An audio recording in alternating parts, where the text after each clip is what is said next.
Thanks for coming to tonight's panel. Take a second to silence your cell phones and grab a comfy seat. My name is Ed Battistella. It's my privilege this year to be the president of the Friends of Hannon Library. And soon I'll turn the panel over to our moderator, but I just want to encourage everyone to, tell everyone about the Hannon Library and remind people that it's open to the public and it's a resource for the entire community. And if you're not already a member, I hope you'll consider joining the Friends. This is our 50th year, so we've been around as long as Saturday Night Live. and arguably have better programming. I don't know. I want to begin with our SOU land acknowledgement, which is our tradition. So we want to take this moment to acknowledge that Southern Oregon University is located within the ancestral homelands of the Shasta, Takelma, and Lagawa peoples who lived here since time immemorial. These tribes were displaced during rapid Euro-American colonization, the gold rush, and the armed conflict between 1851 and 1856. In the 1950s, discovery of gold and settlement brought thousands of Euro-Americans to their lands, leading to warfare, epidemics, starvation, and villages being burned. In 1853, the first of several treaties were signed, confederating these tribes and others together, who would then be referred to as the Rogue River Tribe. These treaties ceded most of their homelands to the United States, and in return, they were guaranteed a permanent homeland reserved for them. At the end of the Rogue River Wars, in 1856, these tribes and many other tribes from Western Oregon were removed to the Siletz Reservation and the Grand Ronde Reservation. Today, the Confederated Tribes of Grand Ronde Community of Oregon and the Confederated Tribes of Siletz Indians are living descendants of the Takelma, Shasta, and Lagawas people in this area. We encourage you to learn more about the land you reside on and to join us in advocating for the inherent sovereignty of Indigenous people. And now, with no further ado, I'm going to turn things over to my colleague, Tony Davis, a computational linguist, who's going to moderate today's panel. Thank you, Ed. Thank you all for coming. Nice to see so many people here. And today we're going to talk about misinformation and disinformation because we're in an academic setting, maybe with a bit of emphasis on those things within an academic context, but I'm sure we'll stray into broader realms too. I'll start by introducing our panel. There are two joining by Zoom. Present to my left is Melissa Anderson, who holds a doctorate in comparative literature and a master's in library and information science. And her research and publications cover topics like pedagogy, information literacy, history of science, and in 19th century literature. She's currently working on a book on reading and information literacy. And at SOU, she teaches classes covering a variety of information and research-related topics, such as information, science, and society, and also a class on Jane Austen in the 21st century. As I mentioned, our other two panelists are joining us remotely. Stacey Wedlake, there on the left of your screen, is a research scientist at the University of Washington's Information School's Technology and Social Change Group. And her research focuses on how libraries and organizations support community technology access and digital and information literacies. Before coming to the Information School, she taught adult basic computer classes with Seattle-based and international organizations.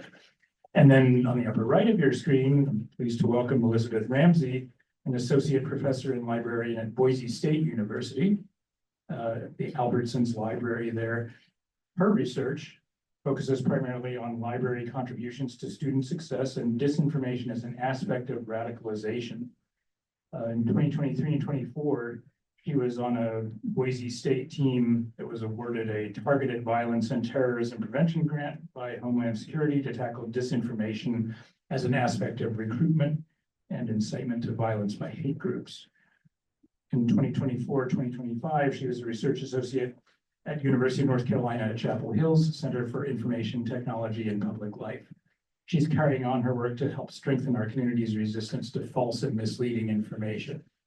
So with that, I will just say a few words about our topic, and then I have a series of questions for our panelists that I hope their responses will provide some insight and enlightenment on these topics. We all know that more and more there's a landscape that all of us, researchers, students, citizens in general, face of incomplete, incorrect, untrustworthy information. Now, this isn't exactly something that just started yesterday. Propaganda and fake news, planted stories, to say nothing of advertising, go back a long, long ways. But these days, it seems to permeate so many aspects of our lives. And the creation of misinformation and disinformation is now hugely amplified by social media and by, last few years, AI tools. So how do we establish trust in information sources in an age where technology has dramatically altered both how information is produced and our interactions with it? And just to get things started, a couple of things you might think about. This, again, is in an academic context. And the source for this statistic is a website called Retraction Watch, which states that around 55,000 scholarly papers have been retracted to date for a variety of reasons, of course. Sometimes the science just turns out to be messed up, but sometimes it's more insidious and less, more malign motives. Scientists and companies who screen the scientific literature for telltale signs of fraud estimate that there are many, many more fake papers circulating, possibly as many as several 100,000. There's a source for that from a paper that showed up in Nature that hasn't been retracted yet, called How Big is Science's Fake Paper Problem? This fake research can confound legitimate researchers who have to then wade through lots of technical issues, equations, evidence, images, methodologies, only to find that they were made up. So now I'd like to turn to our panelists, and I have several questions for them. This first one, of course, is rather general. I'll start with you, Melissa. Tell us about what sorts of issues arise for librarians and academic institutions regarding the detection of unreliable information. Yeah, so I can really only speak to our context here at Southern Oregon University, but I assume you mean for our students, right? And faculty. And faculty too, okay. Yeah. Well, I would say first, I think the students face a lot of the same issues that the general public faces, and that, they're surrounded by information sources of varying quality, and they don't always know what questions to ask about the things that they're finding. And a lot of it, they seem to just kind of take at face value, whether it's things that they find in the library or things that they find on the internet. In the past, we've always told them if they restrict themselves to library resources, they can avoid a lot of those problems. But even that's not always true, because the databases contain, a variety of types of information. And so sometimes even in our own sources, there can be problematic information. And also, there's even things that were considered good at one time, just like you said, with the retracted papers, sometimes they'll come across things that they need to do a little more research on, what have people said since something's been found. So it's really a lot of the same problems that the general public would face, except that I would say our students a lot of times don't know what questions they should be asking about information that they find online or are told from a potentially unreliable source. And that's kind of our job, is to teach them what kinds of questions they should be asking and how they should be thinking about information, how they should be thinking about the sources that are out there. Because there's no way to screen them from all bad information, but we can teach them how to think about it in ways that'll be more helpful to them. I'm really curious about what some of our other panelists would say, what they've seen at their institutions. Yeah, so go ahead, Stacey, and tell us what issues arise for you at University of Washington, with detecting unreliable information and strategies for addressing that. Sure. So I think that just the fundamental problem that we are all facing is that we are just constantly under this deluge of information. And that, it really is overwhelming, and we're not we not a it's just not humanly possible to kind of to actually be able to sift through everything and to kind of, and I think that that's one of the important things that comes across through teaching in academic context with students, um, or general public about, um, it's like this, it's trying to figure out how we can all kind of work against the way that the technologies have been built in the from in the last, I don't know, like let's say like 10 or so years. Um, because again, everything is built to just for us to be able to consume as much as possible. For even just like one example is the endless scroll that is in kind of a feature of many, many sites right now, right? And so one of the things that is so I take thinking, a well, right up here or go oh, straight? oops. What? Uh, Okay. um, so I think that one of the things is working with students and work with anyone as they're trying to trying to come up with ways of how that they can be able to manage the information and slow down and in consuming it, because it's very easy. And I mean, I am just as guilty as this as anyone else, and I've been trying to change my habits. But you can, and this is can be, I can do this on like a newspaper site or a social media feed, where you kind of just like scroll through and get like just the surface level of information. And maybe everything that I see on there is correct and accurate, but I'm only catching just the little whiffs. And that's when and gives me this illusion to my own self that I actually know what I consumed. And that gets garbled up as we're talking with others, whether that's in person or online. So I think that there's I think that's just like I think it's important for all of us to like recognize like the immense challenge that each and everyone is up against to be able to successfully navigate our information environments, and to give ourselves and everyone else a little bit of grace when when we stumble, because we all will. Thank you. Yeah, Elizabeth, you look like you are eager to add to this, and you have some background, and of course, yeah. Sure. Stacey was speaking to my heart mind there. With the first idea is slow down.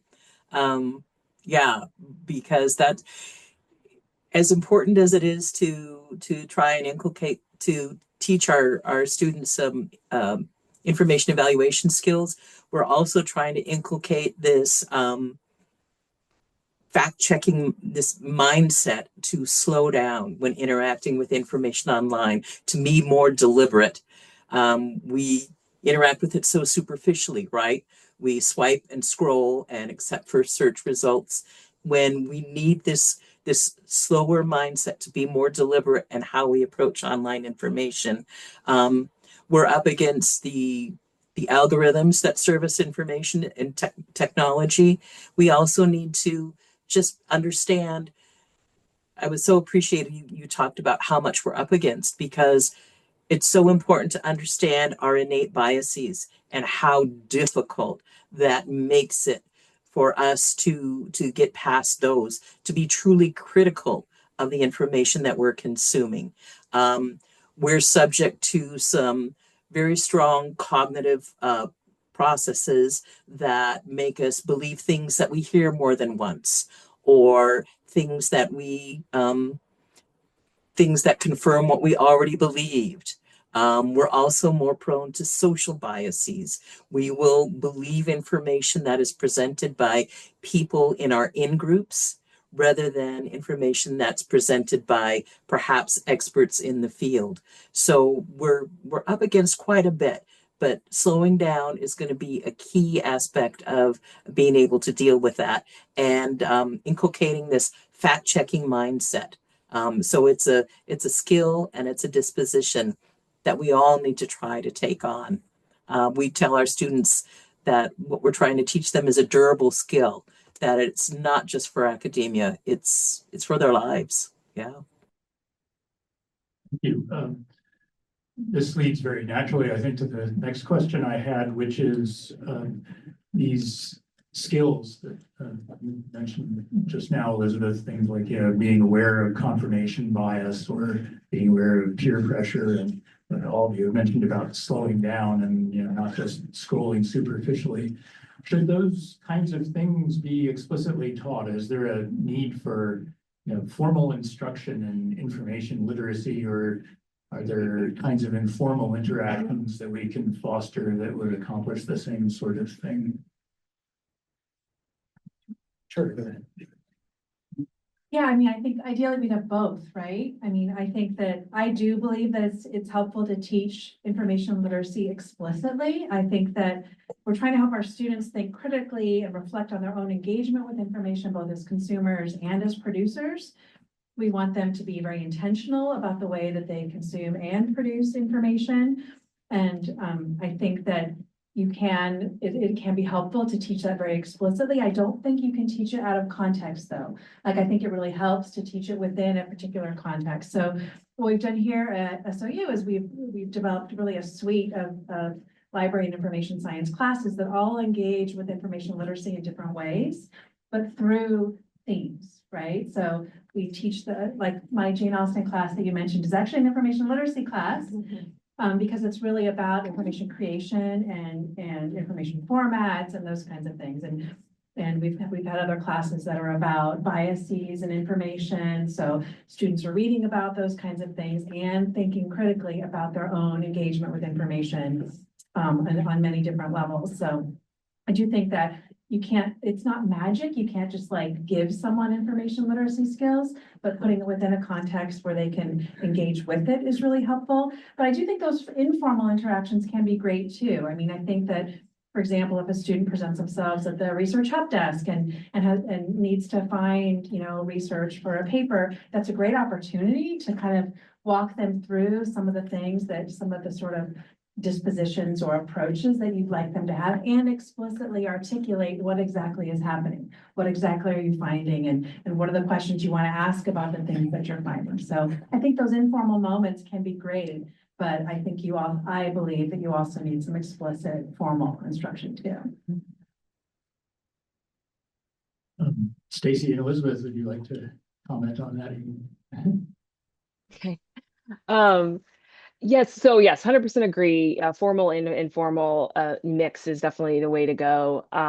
And I have a little bit more experience thinking about informal interactions and supports. So I'll speak a little bit more to that.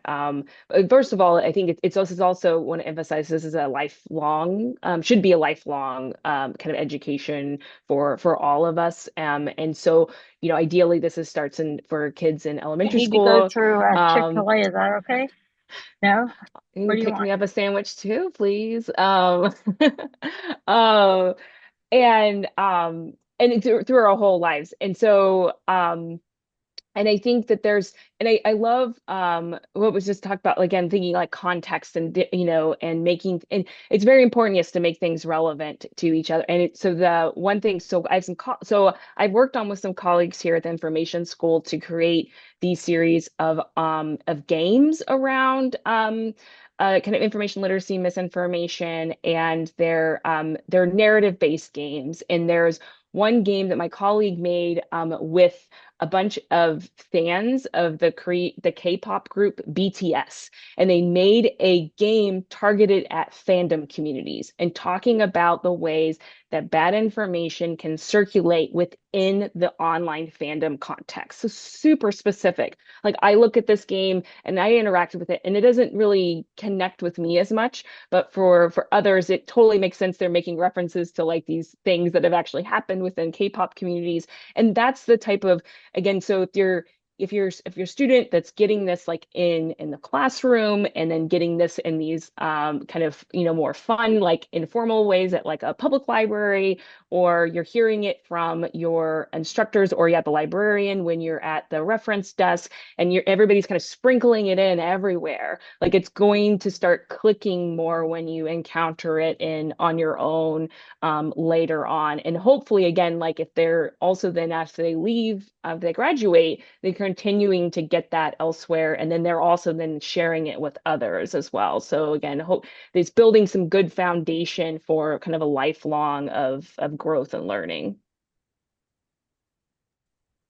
Yeah, for my grant project, I had to train up a cadre of undergrads that I deployed in the community as kind of educational and social media influencers and educational ambassadors. And we used one of your games. They're freely available. All you can go look at it's the Center for an Informed Public, right? At UW. And we used one of those games and we played it at Boise Public Library. We played it at Albertson's Library. And yeah. And so I'm grateful to those, because you're right. These informal as well as more formal. More formally, we have a micro course called the Research and Critical Inquiry micro course that's pretty much required of every undergrad student. And it's got a component in there for information evaluation.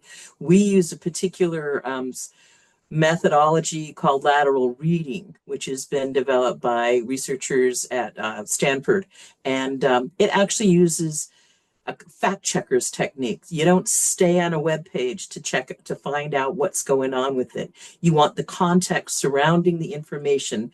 So you look at other places to see what their affiliations, their associations, their fundings, their scientific reputation. And Wikipedia can be your best friend with those endeavors. I know there's some people that are still saying, oh, Wikipedia. Wikipedia is actually a very useful tool for the first round of fact checking. If you, for example, we use the Institute for Energy Research as a resource from them for students to fact check. And if you go to the Wikipedia page for the Institute for Energy Research, you quickly learn that it's a front for the fossil fuel industry, funded quite a bit by the Koch brothers, who own Exxon. So this idea of getting outside perspectives is a really important methodology for fact checking.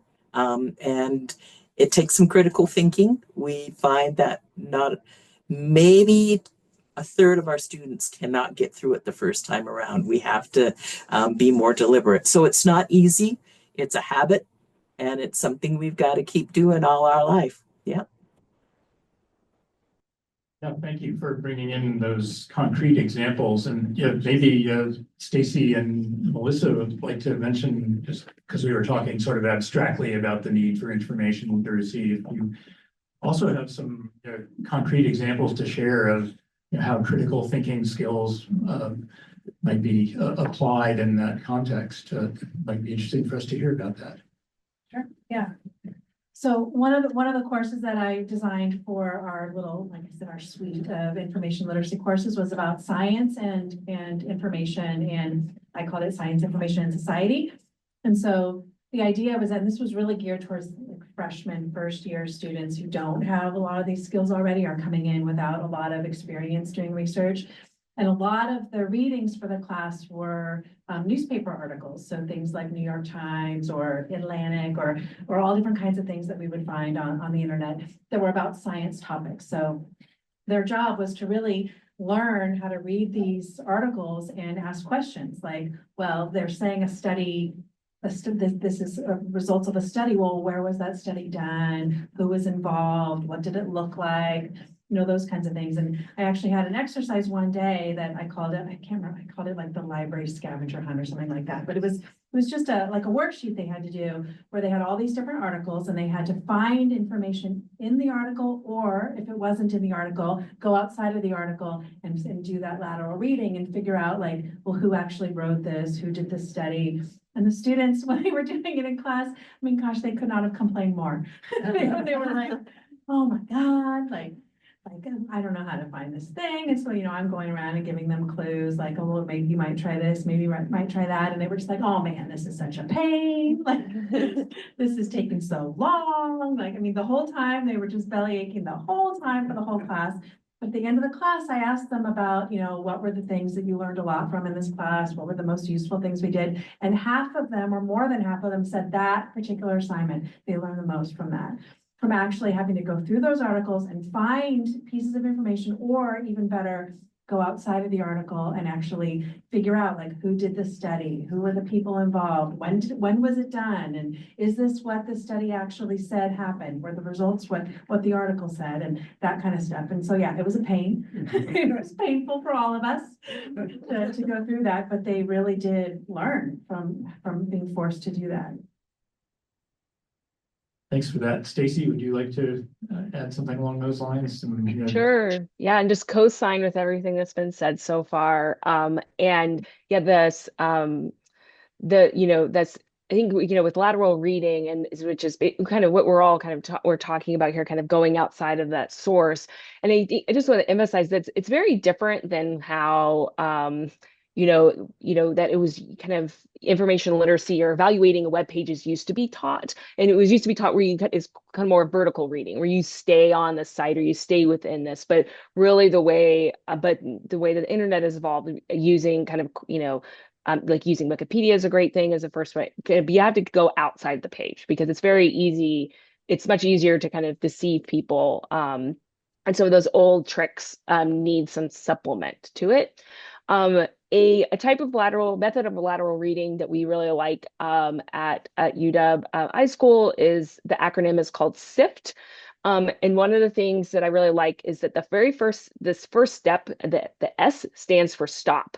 And so again, it kind of, emphasizes what we've been talking about slowing down. And one of the things that we also talk about a bunch within our research groups is really the emotion that is involved in information and in misinformation. And that, so if you're seeing some information and you're having a strong emotional reaction to it, kind of the first thing to do is stop and like even recognize like, what emotion am I feeling? And like, what is this piece of information, what emotion is it trying to evoke in me? And kind of what is it trying to get me to do, to take action about?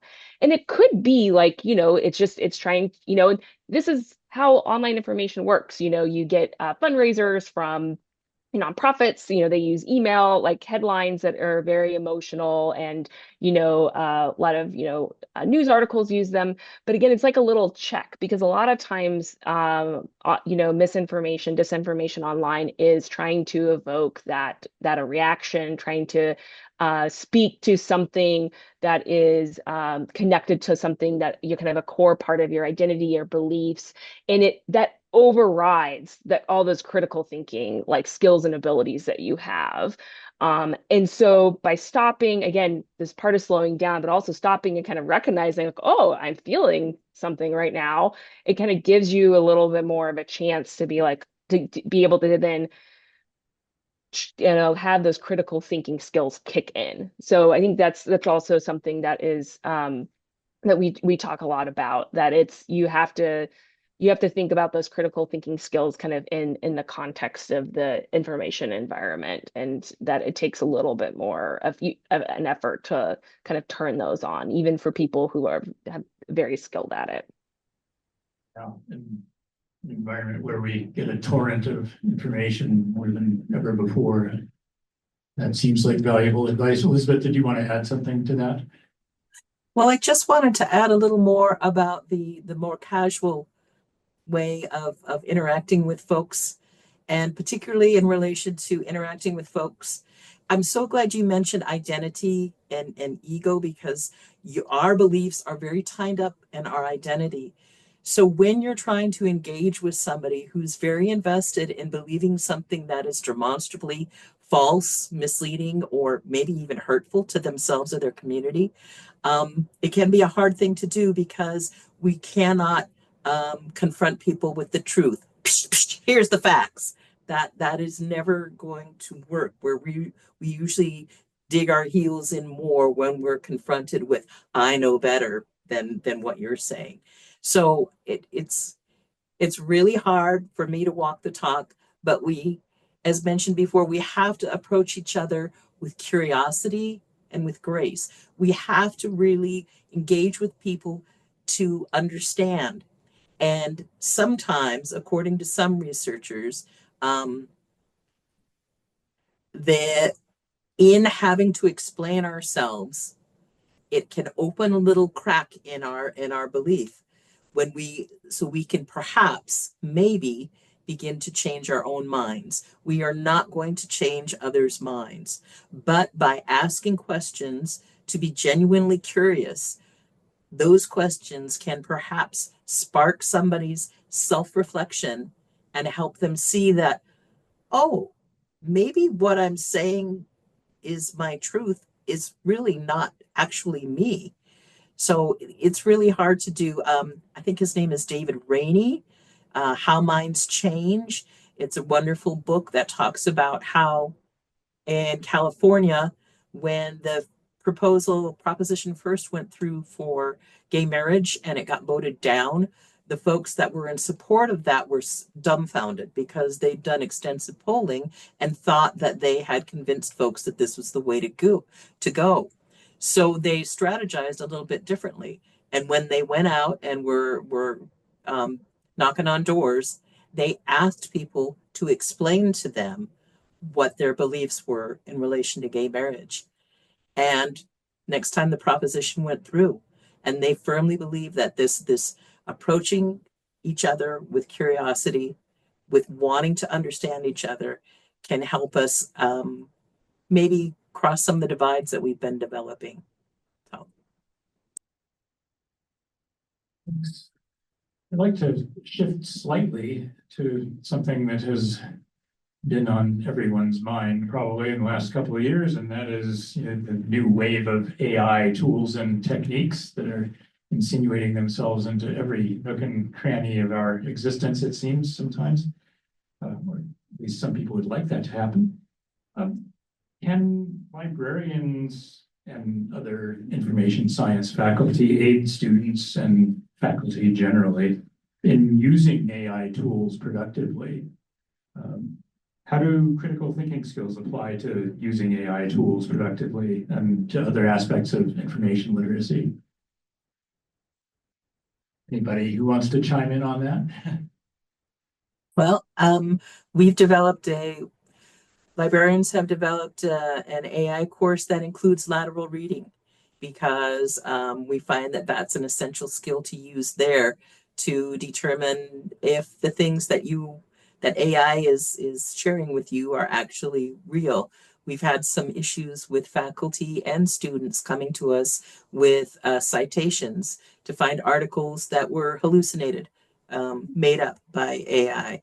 So we find that this fact checking can be one tool for that.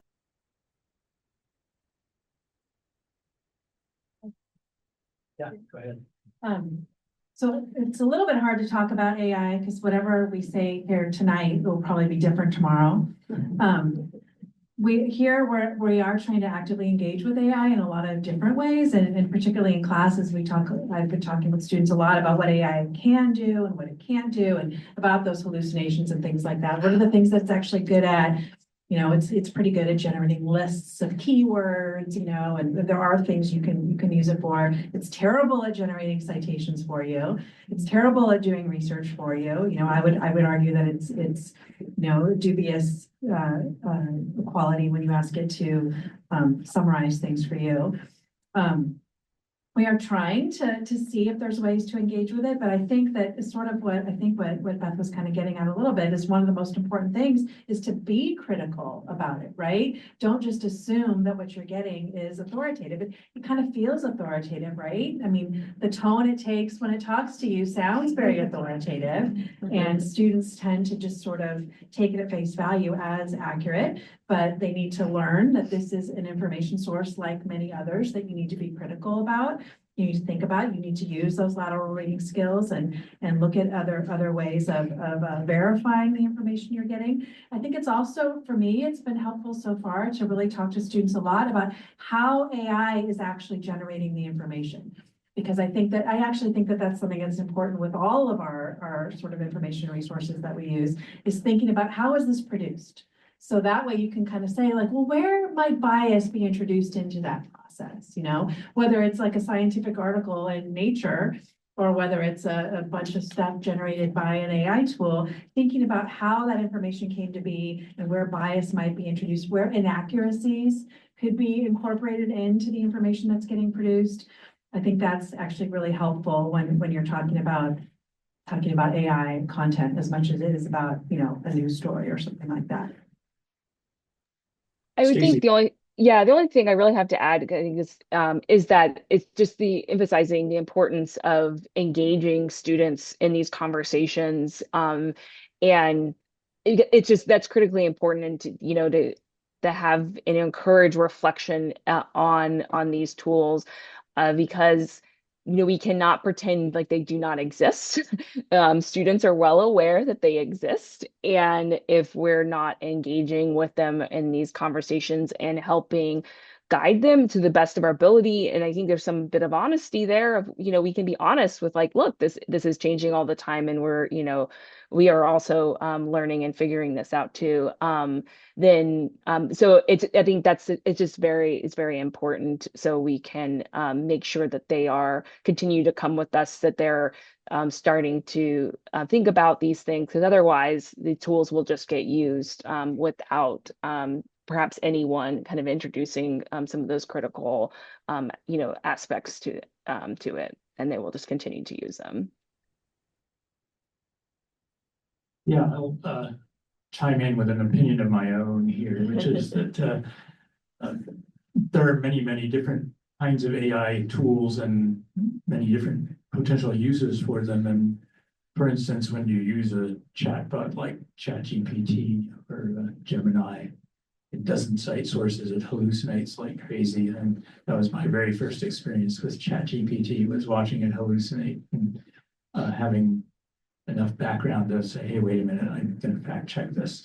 Now there are others that, like Perplexity comes to mind, that actually do provide citations, and you know, perhaps they're more reliable in their answers, but they probably have dangers of their own too. So any other reflections you have about potential good and bad uses of these tools might be interesting for everyone here to hear about. I think one thing that I think is difficult to have conversations about is that you know, because I see, you know, lots of students and lots of people seeing these as kind of writing aids, and I think it's there is a very, when there's a little bit of research starting to come out around this, about how it can, using the tools in certain situations, can really flatten and kind of take away our critical thinking processes. And I think anyone that's done any writing in any sort of professional capacity knows that good writing is hard, and that writing is also thinking. Like when you know, I think I understand, I think I know, you know, what you know, I think I know something, and then I try to explain it either, and I realize, oh, maybe actually I don't, maybe I need to think about this a little bit more.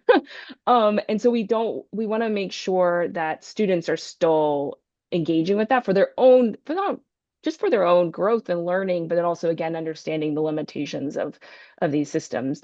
The other thing I'm also just a little concerned about, as someone that enjoys reading good writing, is just how kind of tepid and boring and sort of kind of, yeah, just or just not good, the writing outputs. Like, it's good enough to kind of make it seem like good writing, but I just, you know, you lose people's voice in the AI often, and I enjoy reading people's own words much more than anything that the kind of what gets the most of the outputs that I see from AI tools. And maybe that'll get better over time, but I do think that there's something, a flattening a little effect from those tools. Elizabeth, would you like to add to that? I just appreciate so much what is being said here because it's confirming my own experience. Starting in summer 2023, that lateral reading exercise, the students have to do some writing. They have to evaluate the piece and write a few sentences. And we noticed, starting about summer 2023, certain phrases that they would write answers to 2 other questions, and then all of a sudden the tone and tenor and word use would change in the actual evaluation piece. So they were feeding, and we realized pretty quickly, they were feeding stuff into ChatGPT and then just cutting and pasting. And there was absolutely a similarity in the words used and the way it was structured. So we developed a system with the primary instructor and the dean of students so that we can engage in conversations about the appropriate use of this. And the fact that it was so prevalent leads me to think that many teachers are unable to cope with it, or unable or unwilling. So it's really important for us to maybe be reevaluating our writing curriculum and having more in-class writing, so that students can develop their own voice, their own skills, and maybe not feel like they have to use AI just to get something written that is good enough. That's a piece that I just read today that talked about in-class writing, maybe one way that we can get past the tendency to use ChatGPT to write stuff up for. Want to add anything at this point? I don't know if this is helpful or not, but I found that, I mean, it's had like a weird effect on me personally, and that when I get something from a student that is full of like weird student thoughts or bad word choice, and I'm like, this is authentic, right? Like in my Jane Austen course, I had a couple of students who I strongly suspected were using ChatGPT for all the things you said, right? Like this kind of flat, like B- level, not great thinking, but not also horrible either. And then I turned to another one, the student's like, Mr. Darcy is so stuck up. Like, this is a student wrote this. This is freshman thinking, and that's okay. Like, that's where they're at. I want them to engage with that. Okay, tell me more, right? Why do you think that? And, you know, is there anything in the text that contradicts that? You know, those kinds of things. But I mean, it's weird, right? Like trying to get students to cultivate their own voice, and when it's so tempting to use the tool. I was using AI to brainstorm keywords and things like that in a class as part of a pilot project. And I had a student who said that he didn't want to use it because once he uses it, he can't think anymore. Because it seems like the thing that it's telling him is better than whatever he can think of. And so it like kind of stops him from thinking on his own. And I thought, yeah, that's definitely a danger that's out there. Thanks. I'd like to shift a little bit to a slightly different topic, but I'll just add that this problem of stock phrases and wording showing up is not confined to student writing. There have been studies of the corpus of scientific papers that show an uptick in certain words, delve and tapestry, and that are probably suggestive of these kinds of large language models being used in writing of scientific papers too. And that actually leads to my next question, which is, how do librarians and your institutions deal with policies, formulating policies about, say, what you acquire as resources in your library, and how you ascertain whether it's trustworthy or not? Do you have policies regarding disinformation pertaining, for instance, to the resources the library acquires, or whether you should alert users without them asking you to sources that you might deem less than trustworthy. You know, what kinds of other dilemmas have you perhaps encountered along those lines too? Elizabeth or Stacey, do you want to tackle that? You know, I think I'm probably not the best person to answer this question. This is not something I'm as directly involved in. I will have to say, for one, as a researcher myself, I use a tool called Zotero, which I can save articles and I mean, the big nice thing is that like it makes the site, putting citations and stuff easy, but then it's also as a story. Anyway, I actually got a notification from them from one of the articles that I had saved and said that it had been retracted. It's not actually one I used in a paper, thank goodness, but it's one that I saved. And so I thought that that was a really amazing kind of a way of using this kind of method that Zotero has to be able to kind of help, remove some of that, at least some of the bad academic work that kind of gets out there. But I'll pass it on to someone else. I didn't realize Zotero did that. I'm going to let my colleagues know and check and see if the other citation managers have that feature as well. It's really hard to ferret that stuff out unless we have a tool like that that lets us know, because especially in online information, we're forced to buy information in packages. So we get, yeah, we don't really have a say in, oh, we don't want to buy from this journal because it's identified as predatory, or yeah, we can kick up a fuss, but we kind of get what we get. Something I've done in relation to Google Scholar, which as a social scientist was always like my first go-to for research, is anymore I do a caveat when I'm teaching students and show them Google Scholar. I let them know that recent research, I think it was from Kennedy School, identified that there are AI generated papers there in Google Scholar, and they're usually less likely to be peer reviewed papers, more like white papers or theses, things like that. And they tend to be more on controversial topics like immigration, vaccinations, climate change. So yeah, it's everywhere. We got to be on our toes in any information space.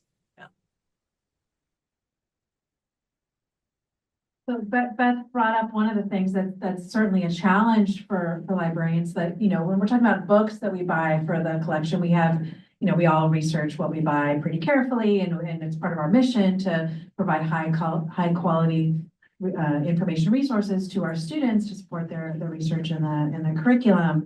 So that for book buying, that's something that's fairly straightforward, and we wouldn't buy anything that, it's not like a public library where you feel this, they feel often there's a pressure to have both sides of the issue, and those kinds of things. We don't do that. We're buying things that are high quality and support the things that are taught here. But those journal articles and the journal packages, we don't get to pick and choose what's in those. So there could be a lot of things that aren't as good. So I mean, we buy the whole package, and then we teach students to ask those questions about the things that we're providing to them, even if they're getting it from the library, they still need to use their critical thinking skills and evaluation skills. But as far as like policies from the institution, I mean, I don't think we have any policies about that directly. It's just we're always trying to find, the best stuff. I'll ask one more question, and then I'd like to leave some time for audience questions to our panel. So this issue about whether institutions have policies about what kinds of information to acquire, or whether to label certain kinds of information as being more or less trustworthy, leads me to this. Where are we headed? Could we end up with institutions imposing policies that are perhaps not to our liking, labeling things in certain ways that create problems for freedom of thought and research in academia? And so where do you see issues of information and disinformation heading in the next few years, both in academia and in society in a broader sense?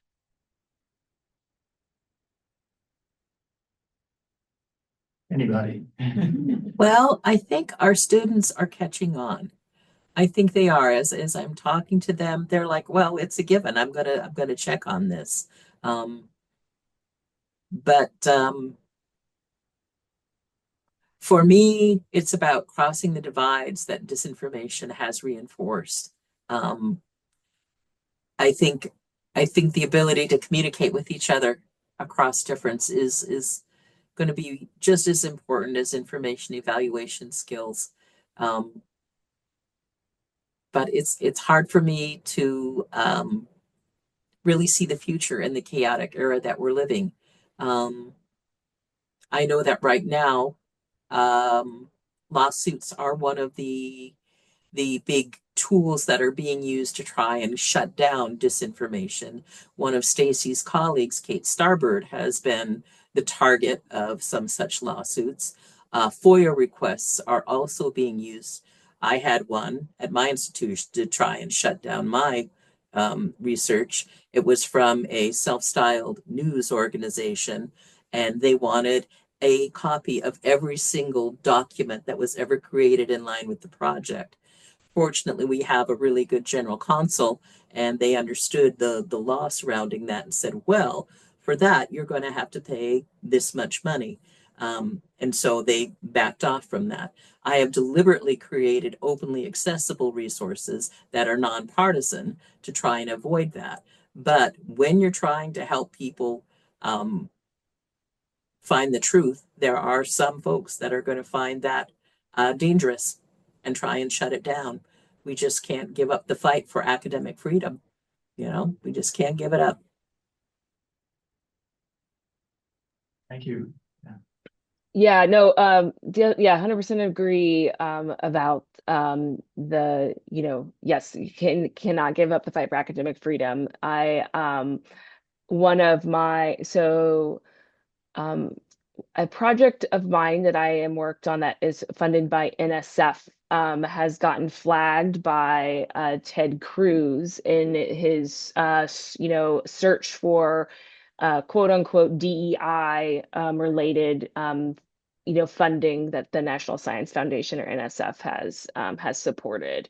And basically they did just the massive keyword search with all of this NSF grants and are, and trying to, make them and basically trying, alleging that these types of projects should not have gotten or should get extra scrutiny is the way it's being presented now.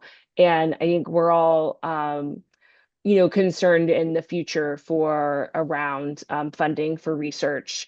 And it's a big conversation within I think all of higher ed right now around we're not quite sure what's coming down the line. And some research we don't need external funding for and can kind of continue on, but others we really I do a lot of community-based work where and we need external funding to support our partners in the work and ourselves as well. But it's not something that can come totally internally, and often a lot of that funding is federal. And so we want to continue to do our work that we know is important, that we hear from communities that is important, but we are, I think, at this point thinking about how exactly is it going to look in order to continue that. And I think it's still remains to be seen exactly what will happen, but it's definitely something that's weighing on us at the moment for sure. Yeah, I mean, another issue that's like trending right now is access to information, because, for years and years and years, we've been telling our students that a great source of information are these government websites that have all these government reports and have all these statistics and all this data and things that you can access for free. You don't have to always go to one of these subscription-only databases if you want to get access to some really great data and research and reports and things like that. And, overnight that stuff's vanishing. And there's new things put in place that maybe seem less reliable than the things that were there before. And so that's sort of a very immediate sort of trending issue is how do you handle this when these are resources that we've relied on for a long time? And I have a colleague in criminology and criminal justice that was saying that, overnight, like crime data vanished from FBI websites. And I've done projects with crime data too. And I'm like, wow, that's like an absolutely enormous data set that's super helpful for students studying criminology and criminal justice, but also data and information visualization. And I mean, lots of things. Some of these data sets are so big, they're great for students to use. And overnight, this stuff is going away. So that's certainly, I would say, a sort of trending important issue is access to some of this information. Okay, lots to think about there, I think. And at this point, I would like to see if there are any questions from the audience, and I'll bring the mic over to the person asking the question so that our Zoom panelists can hear. This question was for Stacey, I think. Stacey, you mentioned there was an acronym SIFT, and you said S was for stop. I'm curious what the other 3 letters were for. Yeah, I kind of gave you like a little cliffhanger there. So it's stop, and then the I stands for investigate the source. And then F is to find better coverage. And then T is trace quotes, sources. So find where else they come from. So that is SIFT. And if you search for SIFT lateral reading, I think you'll find some good explainers, or just lateral reading in general. There's a wealth of wonderful online resources around that. Great, thank you. Other questions?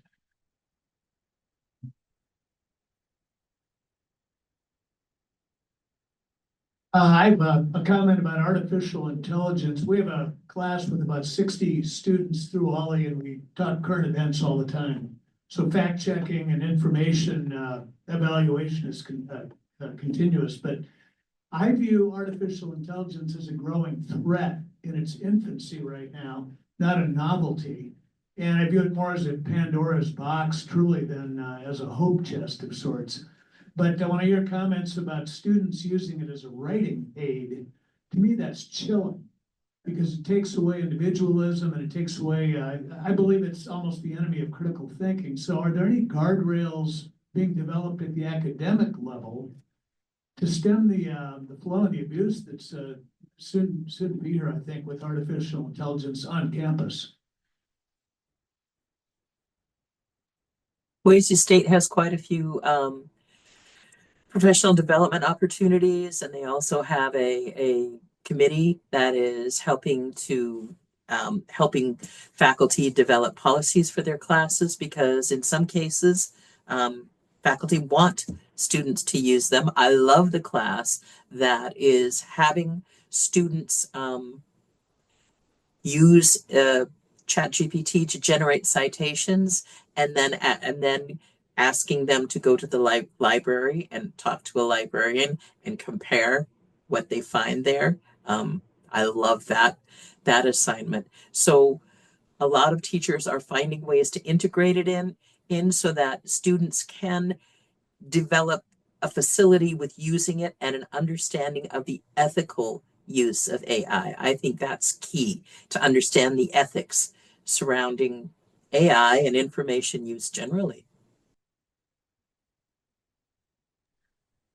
Yeah, I think that it is very it differs a lot across faculty, the discipline, but I also, though, there is a pressure because their industry is expecting students to understand and know about AI and how to use it.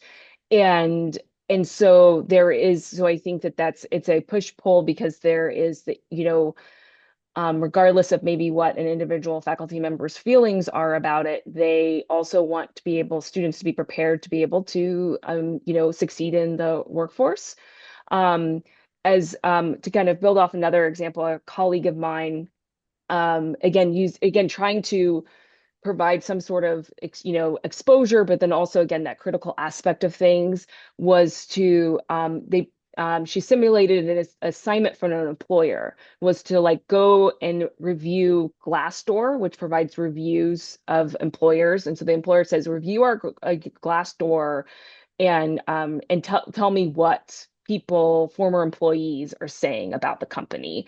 And the professor has them do this analysis, qualitative analysis using an AI tool, and then doing it manually, and then comparing like what their findings and how the findings are different and similar across doing this differently. And then also thinking about the trade-offs of like, well, what if, your boss comes and expects this like a quick turnaround, even though that the output will be less and be missing these pieces. And so again, really trying to build up that critical thinking and critical use of it, while also making sure that that students will be able to meet the employer's expectations. Yeah, I just agree with that, it's already here. We can't avoid it. The students already are using it. It's everywhere. I mean, if you go on Google, you're seeing it. If you go on our library databases, you're seeing it because it's integrated right with our actual platforms, with the research. So the only thing you can do is teach them how to use it ethically and critically. And yeah, I love those kinds of exercises where you see what it does well, what it doesn't do well, what are the pros and the cons? Does it save time? But it's also missing some really important information that would be really helpful to that employer. And I think that's really the only thing you can do is teach them how to use it, very intentionally and critically. Other questions? Yes. So I see information as like food for the mind, and with food we have nutrition labeling, and on the subject of rating, labeling, so consumers can be a little bit better informed about their sources. What do you think about the feasibility of some kind of a labeling system similar to nutrition labeling on the nutritional value of the information we're getting? And it would seem like maybe AI could be very useful in that, because if you've got a system that has a very large data set, it can then compare sort of that baseline against a subset, any subset, which is, for how it deviates from the baseline in all kinds of ways. So I would think that AI could actually be very useful in labeling information. So I'd be curious whether you think that's even feasible. Okay. I would say probably not, because AI inherits the biases of the data that it's built on. And so with the negative reactions that have come about for efforts to label information on social media as true or false, I don't think it would be well received. I think it would be perhaps liable to bias, and it wouldn't be well received by people generally. Yeah.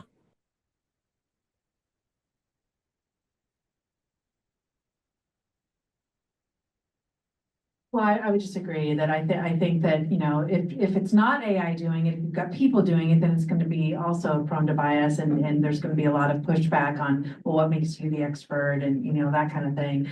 But if you've got AI doing it, yeah, you're introducing that. And you get into this weird mode, right, where there's a lot of content that's generated by AI, and then AI is summarizing and evaluating its own content. I mean, it starts to get pretty weird, right? After a while. So I don't know. I mean, I like the idea of the nutritional labels, because that would be like a quick way for people to kind of have something to check their own thinking against, but I don't know how it would work. Couple more questions.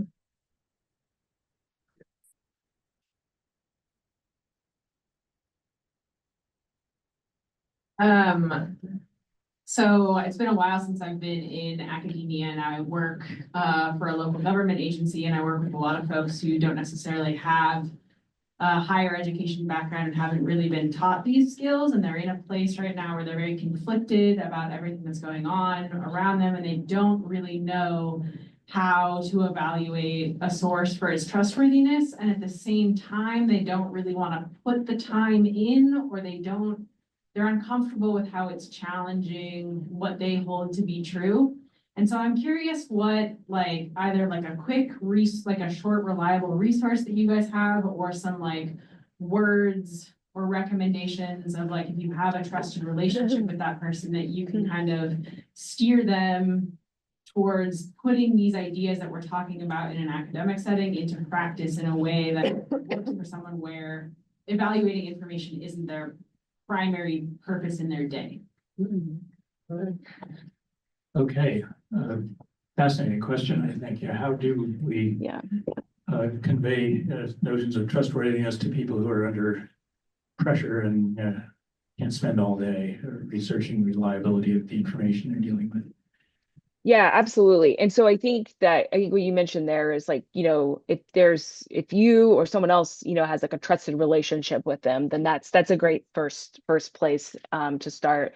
I think the other thing is that, all the things that we've kind of talked about of like, approaching people with curiosity and empathy in this process still like also hold. I also kind of bigger picture as well, when you're having conversations with people, that the outcome of a conversation it's very unlikely that they'll be like, oh, I see now, and will like all of a sudden, everything has changed. But what you're hoping for is like a little like nudge, or get them to start thinking about something.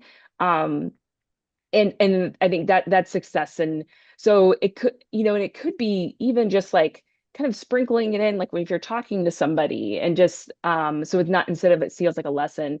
I mean, I really think that talking about like the emotion, like talking about emotions, like, and how information is presented and things like that, and like and also can be a door, but it also is like, sharing your own struggles is also another like door to kind of open as well. And if you can share a time there you were tripped up by something because of like this reason and things like that, and then that can help people start thinking about it.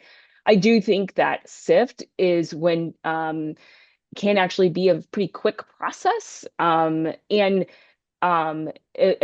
of doing it, and it does take a little bit of practice, but I think those are some things that I would suggest. Also, and encourage them to go and build relationships with their public librarians if they don't already, because they are also there doing this work as well in a non-academic context, and may also have resources or other sorts of activities or services programs related to this.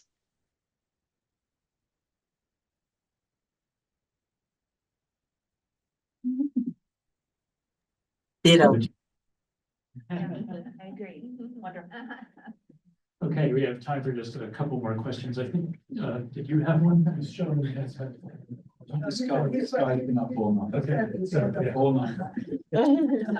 Sorry, I don't always receive everything.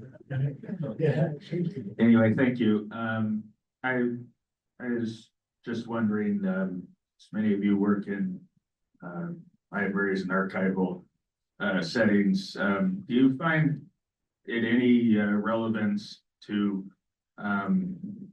someone being able to hold something in their hands and see it, how they're receiving information on a piece of paper or a scroll, or with its inherent design, that there's something more concrete and permanent about that. The way and something is received visually is more ephemeral, and so perhaps there might be at least a consciousness that someone's less liable to be deceiving them with something that's tangible and concrete. Do you find that that's a relevant factor at all?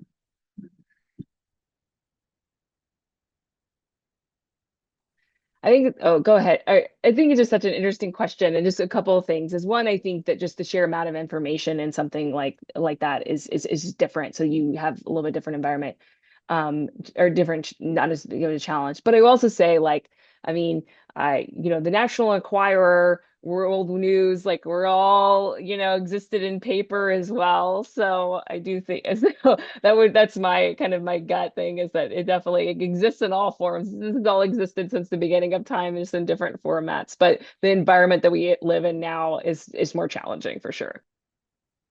That's a good point about the National Enquirer, the paper, but this is not exactly an answer to your question, but I was having a conversation with a colleague the other day about, she was saying that she wished that we had more audiobooks in the library for students to use. And I love audiobooks, and I am definitely one of those people who says, yes, listening to an audiobook is reading. But for the purpose of like information literacy skills, I do think that video content or audio content is a little bit different, because you don't stop in the same way, right? Like if you're listening to a podcast, you're less likely to stop it and say, wait a minute.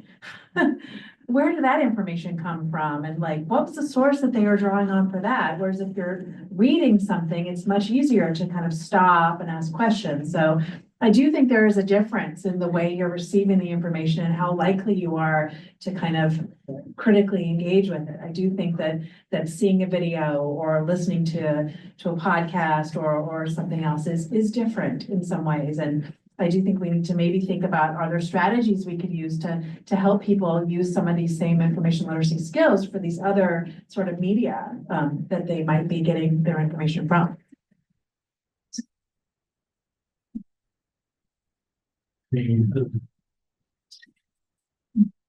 Was there somebody who had a hand up for a long time? So David Pogue made a career out of interpreting software. Is there anybody like that for AI? Is anybody writing the AI for Idiots book?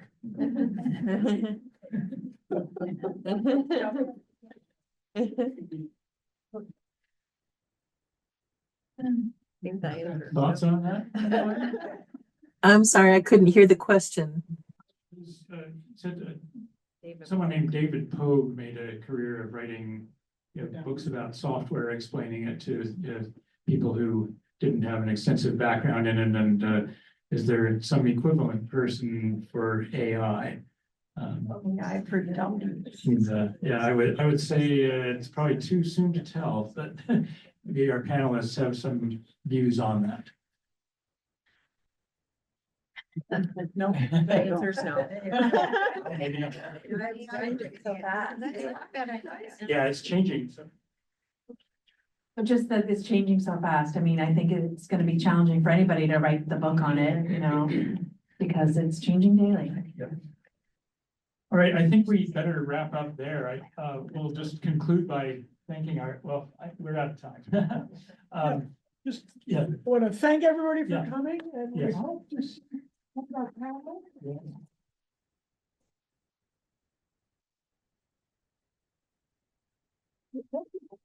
Next month, March 13th, at the 20th anniversary celebrating. 4:30.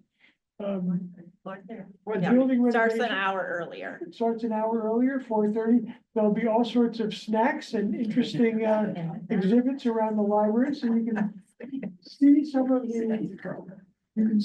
the real gems around the library that you may not know about, that you may want to tell people about as well. So thanks for coming, and see you next month.